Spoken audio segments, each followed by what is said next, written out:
I'm going to talk about peritoneal dialysis today. So peritoneal dialysis is dialysis that is done through the abdominal cavity.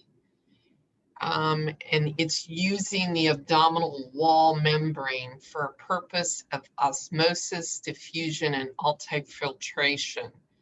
And we use a catheter to access this area. And it's not in an organ, it is in and around the abdominal organs. It's in that abdominal cavity. Contraindications would be if the patient had peritonitis, they've had a recent abdominal surgery, or they have abdominal adhesions, or they have other GI problems such as diverticulitis. Advantages to peritoneal versus hemodialysis. It's easy to learn how to do. It can be done at home. You're up, you're ambulatory, you don't have a machine attached to you. It's less stressful on the body. It does do better at controlling blood pressure. And there's less dietary and fluid restrictions. And there's a greater freedom for scheduling and so you can travel. Some disadvantages. It is time consuming. It does protein waste. And it does provide excessive glucose that can cause hyperlipidemia. Sterile technique is required. We're going to talk about this more in depth a little bit later.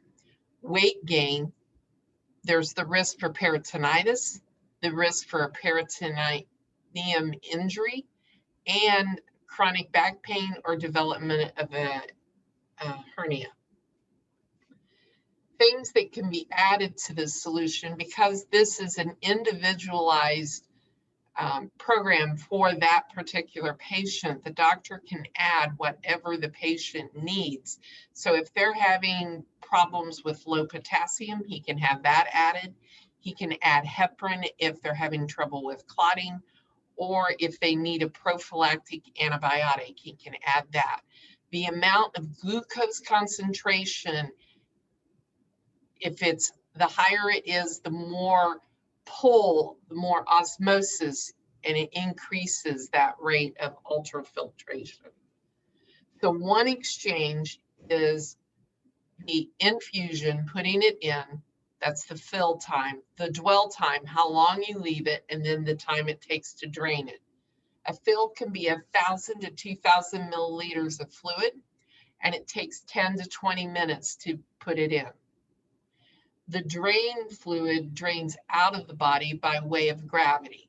So we're not using a machine to pull it off. It's not like a dialysis machine that pulls the fluid off and pushes it back in. Interventions prior to treatment, you would monitor their vitals, monitor their daily weight. You would ask them to void if they're able to, and assess the dressing and the site of the peritoneal cavity. Catheter. During the procedure itself, it is strictly sterile. Everybody in the room has to wear a mask. There should be no airflow in the room. The fans and heaters all should be off. There should be no pets. It is a sterile procedure, completely sterile. No clean technique here. The risk of peritonitis is too great. Signs of peritonitis, because we've talked about it a couple times now, and got to refresh our memory exactly of what that is. Signs of it would be a fever. The outflow from the peritoneal catheter would be cloudy. They would have rebound abdominal tenderness. They would have abdominal pain, general malaise, and nausea and vomiting. They would just not feel well. So continuing the treatment, you would do vitals, you would assess for respiratory distress, pain, or discomfort.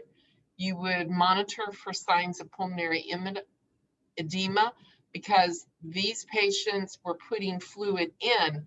The fluid can third space, it can go other places. So the potential for them to absorb too much of the fluid.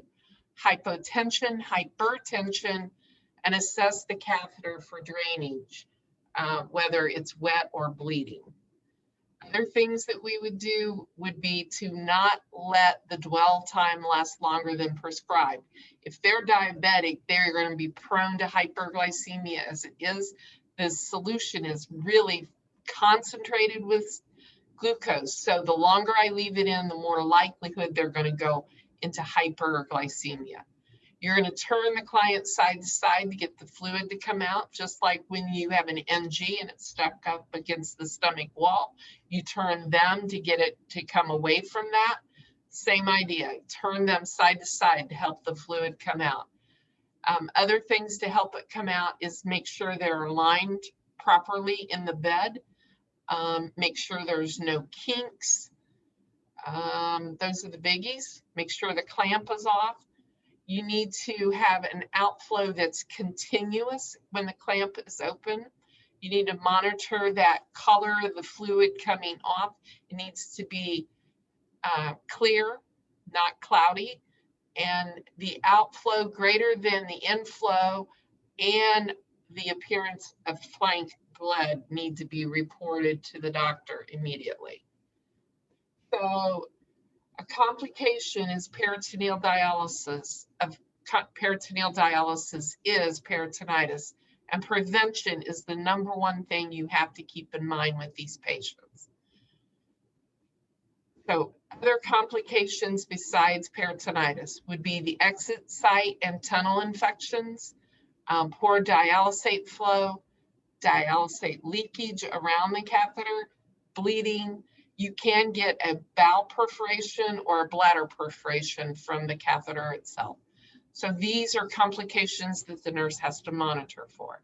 I hope this has helped you in your study of peritoneal dialysis, and I hope that you have a good day. See you next time.